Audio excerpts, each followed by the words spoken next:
All right, shalom, shalom, shalom. Hey, before I get started, I want to give all the glory and honor to Yahweh, Bahashem Yahushai, Bahashem, Rakah Korash. Double honors unto my apostles and elders of Great Millstone. Peace and safety to all the sincere Akim, as I push this word in truth and in all sincerity. Shalom. All right. All right, now shalom, shalom, and shalom to you sincere sisters as well. This is back at it. Another quick little lesson en route. I'm probably gonna edit the title of this. I just try to put something there, but touch on what's going on with these airports and tying it into biblical prophecy, understanding. Where people are being forced. All right. People are being forced to deal with prophecy. Scriptures say, what is that? Revelation 19:10, that the spirit who the world ignorantly calls Jesus Christ, Yahweh Shai, what's his true name, is the spirit of prophecy.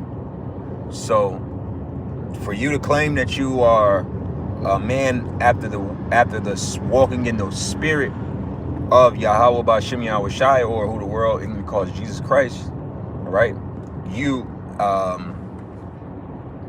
have to be moving and also in tune with spirit, with prophecy. And this airport situation, which again, you have to see what is it? Break that. We just say that as one word. Of course, it's two words, but what I mean is we link it together. Airport. It's a port for the air vehicles, just like how you have seaports. All of these that's how they're known. They're ports where things come in and out. Okay. So the FAA, right? Which I might get that acronym incorrect. It's the Federal Administration of Aviation, I want to say. I could be incorrect, but it deals with the aviation, the federal regulation of planes. And because there's a shortage of TSA workers, air traffic control workers, all of these different elements within the airport, they're rolling out basically contingency plans to combat it in the senses of safety protocols, right? So they're starting out now with cutting 4% of total flights within, I think, 40 of these major airports, all right? So for instance, like here in Georgia, Hartsfield Jackson is the airport here. Every day on the local news, they're reporting all the cancellations and delays. And it's already been, like yesterday and today, each day has been about 40 or 50 cancellations, right? 50 planes is canceled. And then there's been over 100, damn near 150 delays. That's just here. Now, you live I'm using Georgia because I live here. Now, if Augusta has an airport, this is not probably going to affect you in that regard, although it will, because shit rolls downhill. So if there's not a bunch of flights going in and out of these major airports, then it will affect the smaller ones. But right now, they're rolling out within the 40 major. Okay. Now, for the sake of, I'm speaking on the subject matter, but for the sake of what the scriptures say, 2nd Ezra, what is that, the 15th chapter, tells you that ye shall desire to go into a city and not be able to, right? Which, of course, speaks to overall when we use that, hey, well, what I'm doing right now, I'm talking about the Bible and what's happening in the world, and specifically these airports. All right. And as I just said, the scriptures speak about in that day, people shall desire to go into a city and not be able to. So you could see the the grips on transportation is occurring. The grips of your ability to move around, your sovereignty, I should say. Your sovereignty, your freedom, your liberty to do some of these things are actually being stricken. All right. That's why, like, when you reference the Statue of Liberty, I was recently hearing this, and it's true. It's not the Statue of Freedom. All right. And America has given its citizens these liberties for a long time. But as we're seeing, if you can't see, you should be able to see that the old way of doing things is disappearing. All right. Old America, what America was is long gone. It's done. That's why the shutdown is going to continue. All right. We're already into the longest shutdown in American history. Tuesday made that. It's Friday.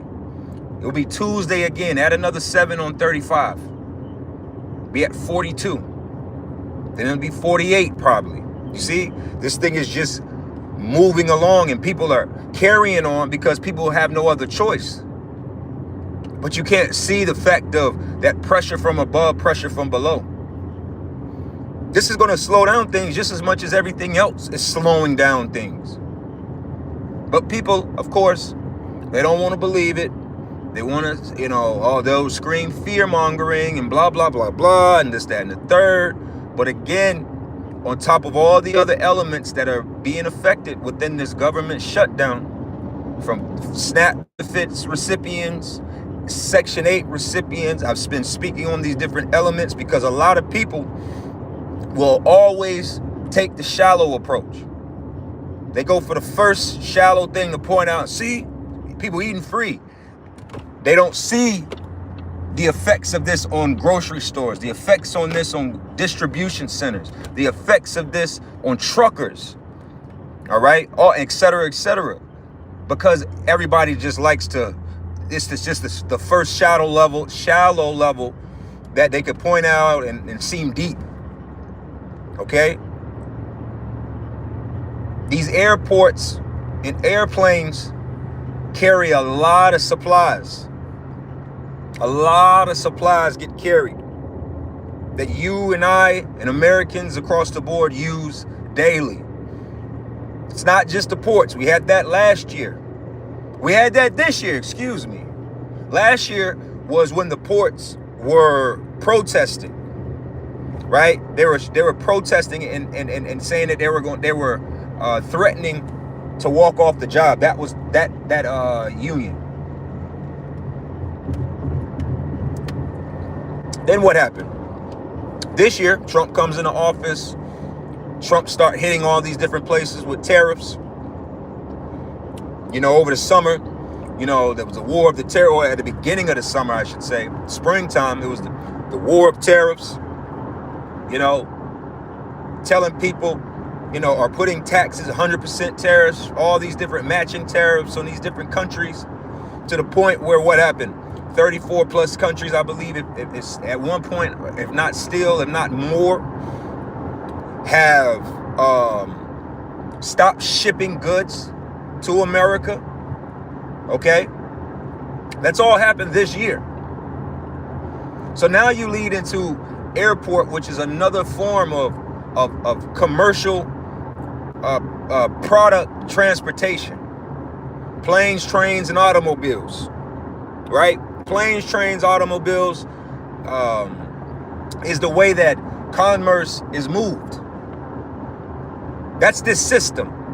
So again, everybody, oh no, I really want to be able to get in the car. I wanted to travel, and I was planning on going to Mima's house for Thanksgiving.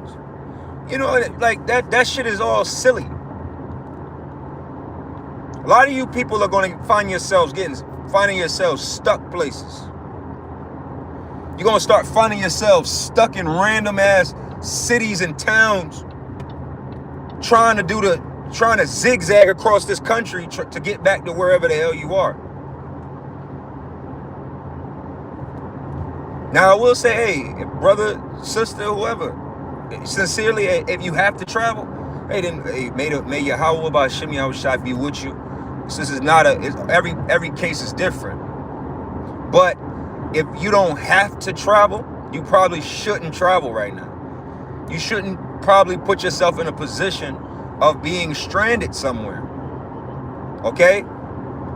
That's all this is going to lead up to. They're, like I said again, so far, they've cut flights by 4%.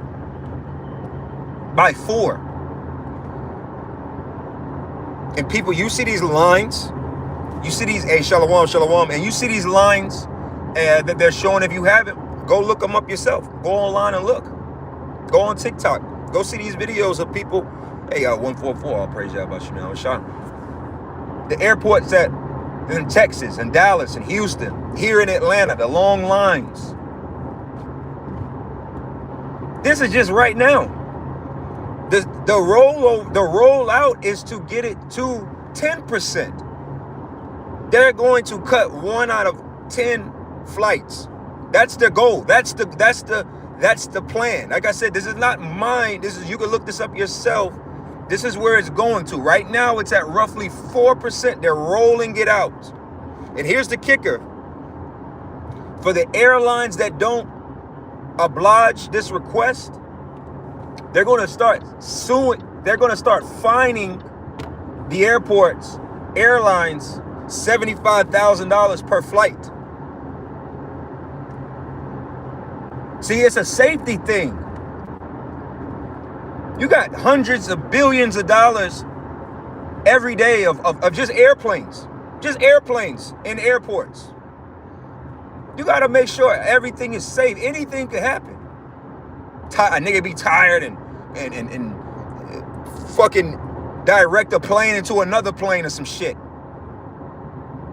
Then you got to remember, again, this world always does a great job of keeping you in this rat race of a mind and always scrolling, and you forget all of these things.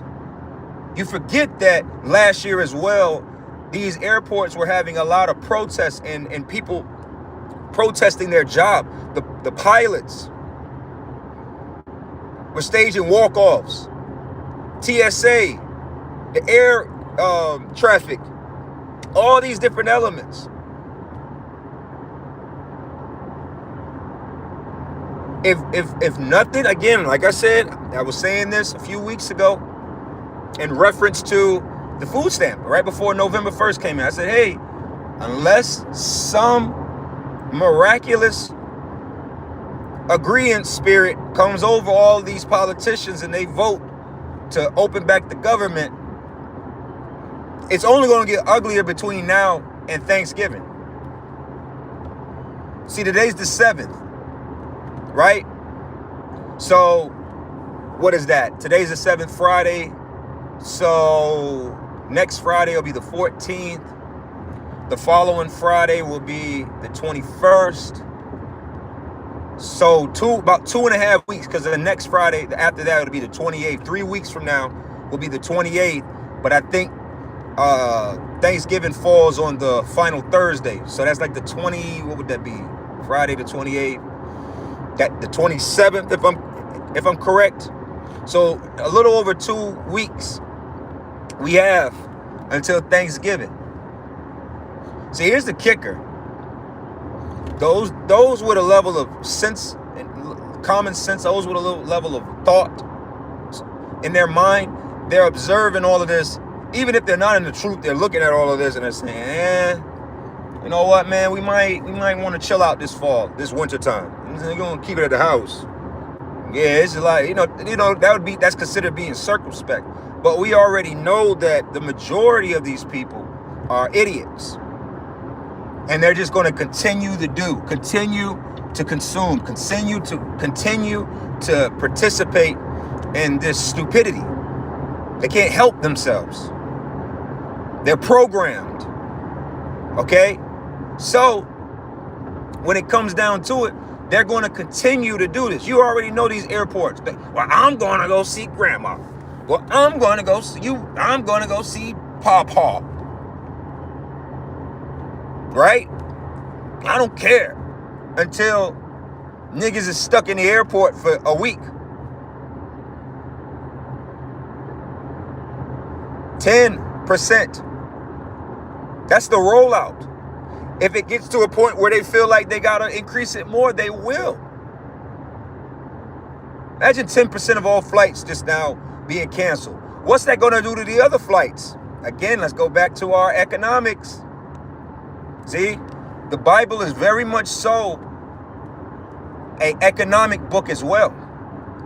A lot of prophecy is surrounded around economic subjects. So what does that do? Simple supply and demand, correct? If the supply of flights go down, if you went from having 100 flights priced at $100, that's the price. 100 flights at that demand, the demand and the supply of flights equal out at about $100 a flight. But if the demand goes up, right? The demand goes up, but the supply went down. The supply for those 100 flights went down to 90. But 100 people need flights. Simple supply and demand. That means the price can't stay. The market cannot allow that price to stay at $100. See, don't be surprised if the distractions of all of this becomes the government has to step in to deal with price gouging and things of that nature, because it's a natural thing. These prices of flights are about to skyrocket. Why? Because that's the economic order of things. It has to. If you lose 10% of your total amount of flights and the demand didn't go away, the demand stayed the same, or demand goes up, right? Because people have a strange way of reacting to things. When people tell you you can't do something, that makes people want to do it. So now you'll have people that, oh man, the flight issue. Now you want to fly. Now you want to fly somewhere. Now you had a plan to go somewhere type shit. Right. See, this is the cycle of things. This is why you got to watch as well as pray. That's why you got to be circumspect. You got to see what's going on. Like I said, this lesson's really all surrounded around the G Shaddai desire to go into a city and cannot. They're going to start shutting down some of these airports. Do you understand? Like, this is where it's going to lead. If, like I said, if the government does not make this stop, doesn't step in, because how long do you think TSA continues to work for free? How long do you think these people that are working for free continue to go on? Mind you, we're already 35 days plus. That's a month, over a month. I don't know about you, but I couldn't and I wouldn't work for free for a month unless it's my business, right? It's my business. And I have to defer the money because it's a contractual thing in that regard. Now, granted, I understand the federal employees are under a federal contract. I get all of that. They agreed to this shit. But at the end of the day, if that agreement is not, it's one thing a week. It's one thing a week. It's one thing 2 weeks. But now we're entering into 5 weeks, 6 weeks. 7 weeks of going to work 40, 50 hours. How long do you think the morality of a person lasts before a person says, man, fuck that shit? How long do you work for free? And then until you say, man, fuck that shit. And that's where these people are. They're not going to continue. That's another reason why they have to cut back. They again have to maintain safety, security. There's protocols, no different than, let's just say a business, like a club, right? A club standard might say, hey, you know, we could have 200 people in here based upon the size of it, based upon the security, based upon all these different elements. But if you decide you're going to put 300 people in here or whatever, then you have to make the adjustment because for safety and protocol. Some of these airports might start shutting down. Some of these plane companies might start shutting down. If they was already on the, you know, that edge of being in the red, right? This might push them over into that complete red. Now watch. This might push the government as well to try to do bailouts.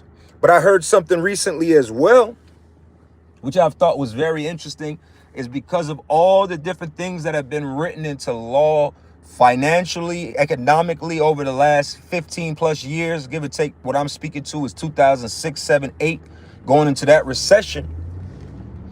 What we had then was a bailout, where the government came and bailed these countries out. I mean, not countries, excuse me, these companies bailed them out. This time, it's going to be, as this economist was saying, it's going to be a bail-in. Basically meaning they're going to just start taking people's money to take care of these issues. They're just going to start going into the American, what's the word I'm trying to say, accounts, and just straight taking the money to take care of these situations and scenarios. Why do you think they're always throwing it into everybody's faces? The national debt is X amount of trillions of dollars, and that breaks down to about $160,000 a month, or $160,000 per person. Nigga, I gotta say to people, debt is a luxury that most people are too poor to have. I've never been in a position to create $160,000 worth of debt. But why are they saying that? They're putting it on us, which is the ultimate so-called white man Edomite thing to do. To blame the people. It's your fault. Remember, we had to give you streets. It's your fault. We had to, remember you needed a hospital. It's your fault. You should have needed hospitals. Remember the TV? Remember you wanted a satellite so you could see pictures of this? Remember that? It's your fault. That's Esau, the false accuser of our brethren. They're going to try to blame all this shit on specifically Israel. So I'm about to close this up here. Excuse me. Transportation. It's about to be, you're going to be stuck to your region. You're not just going to be able to get up and go. That's why they're trying to transition into a new ID system. Things are changing, people, if you haven't seen. All right, so with that, I'm going to close this up. I'm going to give all the glory and honor to Yahweh, Bahashem, Yahushai, Bahashem, Rakah Kodash. Double honors unto my apostles and others, a great millstone. Peace and safety to all the sincere Akiyam. This I have preaching this word in truth and in all sincerity. Shalom, and shalom to you all that's tuning in. Shalom.